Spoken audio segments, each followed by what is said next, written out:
Ah, alors, on revient en fait à la question précédente, c'est dans le dosage de l'air. C'est-à-dire que quand je vais jouer piano, je ne vais pas envoyer beaucoup d'air, mais je vais mettre beaucoup de pression. C'est-à-dire que je vais souffler, mais par contre ma pression va être très régulière. Voilà, l'idée de jouer piano, c'est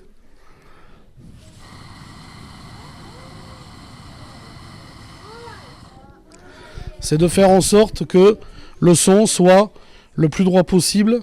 Voilà, si je joue fort,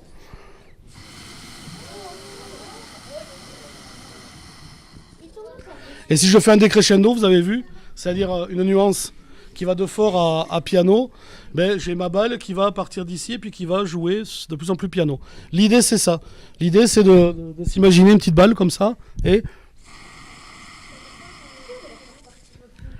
voilà. Comment on devient musicien professionnel? Déjà ça prend du temps. À titre personnel, mais c'est le cas. Voilà, j'ai commencé dans une petite école de musique de quartier, une fanfare en fait. Et puis après, je suis rentré au conservatoire de Toulouse où il fallait passer à la fin du cursus, on passait un prix. Donc c'était un peu comme aux Jeux Olympiques, on avait ou la médaille d'or, ou la médaille d'argent, ou la médaille de vermeil.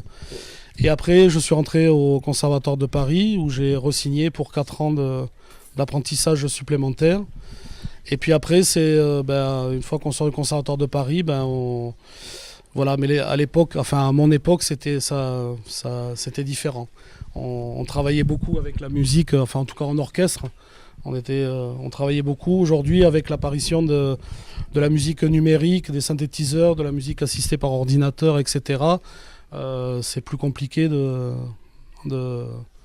voilà. Alors après, voilà. Mais ça s'est fait. Ça s'est fait un peu voilà, au fil du temps, quoi. Normalement, on devrait mettre des bouchons de...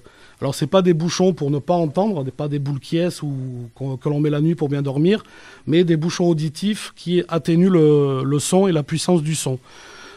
Sachant qu'aujourd'hui, dans les orchestres symphoniques, entre chaque rangée de musiciens, il y a une loi qui a imposé le fait de mettre des barrières en plexiglas, voilà, de manière à ce que par exemple les trompettes qui sont devant les timbales ne prennent pas trop de...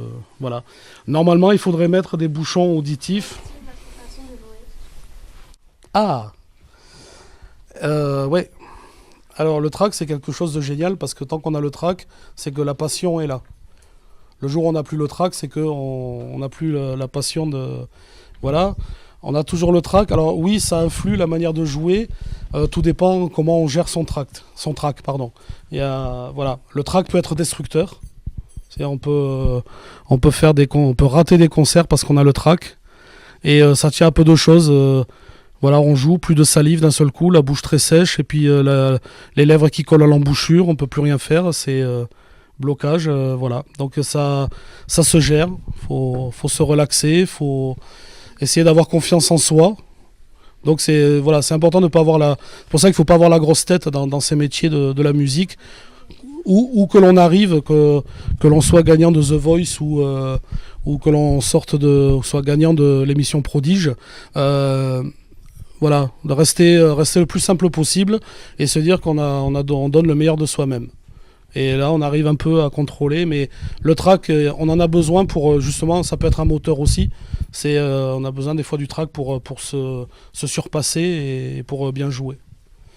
Voilà.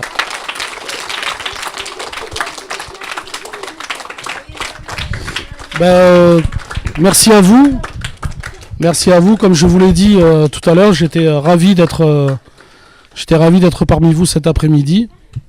Voilà, et s'il y en a qui veulent approfondir, n'hésitez pas à venir me voir au conservatoire, dans ma classe, pour voir comment se passe un cours, et puis découvrir pourquoi pas aussi d'autres instruments, parce que je ne suis pas le seul non plus au conservatoire, et il y a aussi plein de choses à apprendre.